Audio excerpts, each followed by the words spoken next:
Welcome, Glenn. Welcome, friends. So we made our own root beer. This is a naturally fermented root beer and a soda mix root beer. And we thought, let's do a taste off with a bunch of root beers that we... This is only a little intimidating. Only a little intimidating. There's lots to taste here. And this is just what we can get, within like a 15-minute walk of our house. So we didn't go to any great lengths to find the really difficult ones. Although this one from Philadelphia is a bit of a wild card. So, we've already tasted ours. First up is A&W.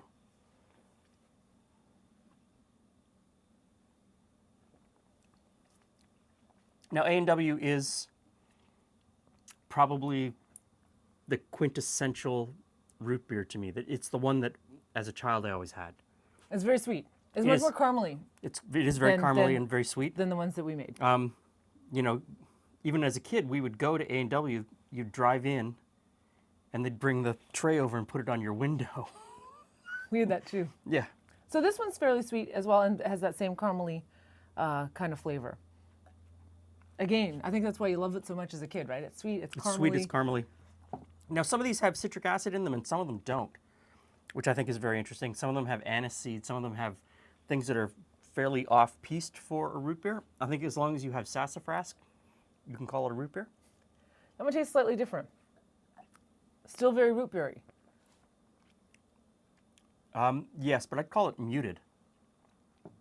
Slightly different? You did? Slightly different, yeah. Slightly different.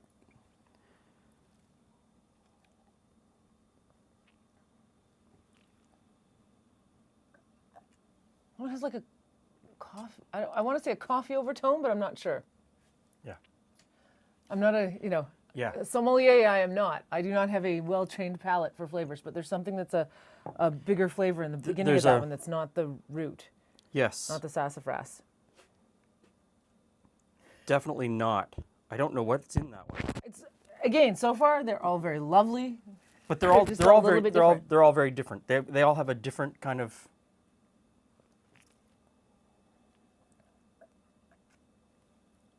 That one's got like a cherry. Yeah, what is that?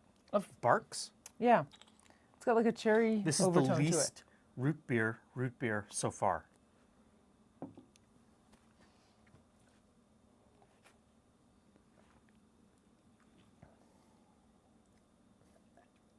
That one's got an interesting creamy second flavor.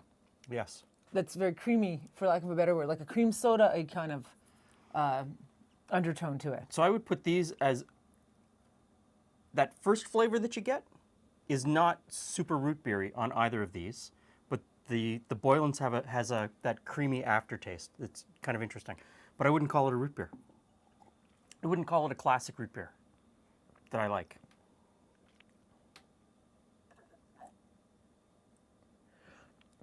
That one's got a, It's got nothing. it's got like a stringent kind of, Yeah. Okay.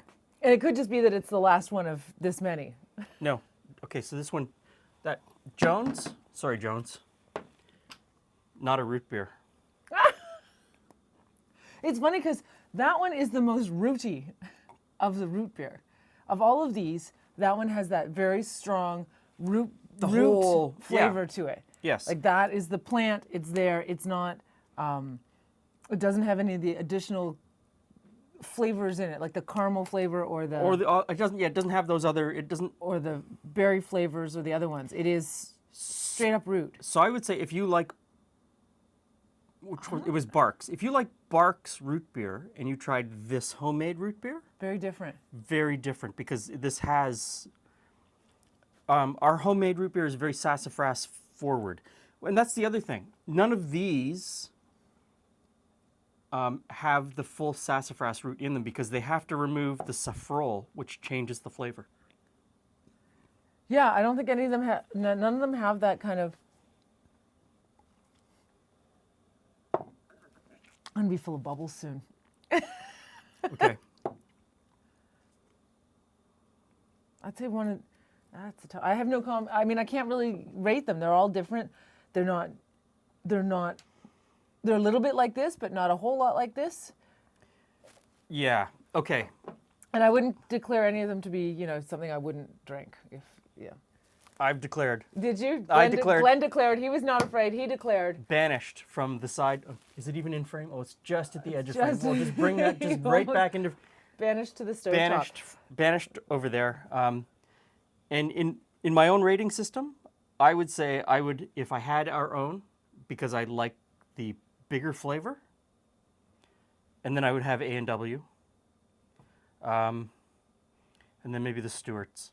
This one was a bit of a wild card. It had a similar flavor to the A&W, but I won't That's see it the very Hanks, often. yeah. The Hanks. But you know, sadly, maybe not the Pop Shop. No, the Pop Shop Which is isn't. too bad because, you know, Pop Shop, of course, as we've mentioned, It's a childhood thing. But you know what? Oddly enough, I do really like the creamy back end of this one. of the Boylans. A Pop Shop isn't root beer either, is it? It's too sweet, and So the rootiest, I would say the rootiest. and then Ours and these two are the rootiest. but all This has an interesting creamy back end. The Barks is almost just one up from the Jones. So there you have it. it's our 2 cents. But Our you know, our unexpert opinion of a dozen of these.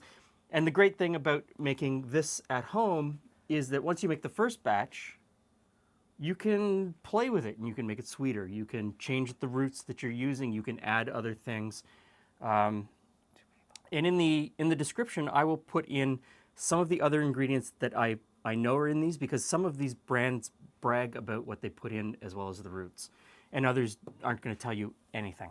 So I'll put in what other people are putting in their root beers as well. and then the decision is yours. Yeah, that's the great thing about doing it at home.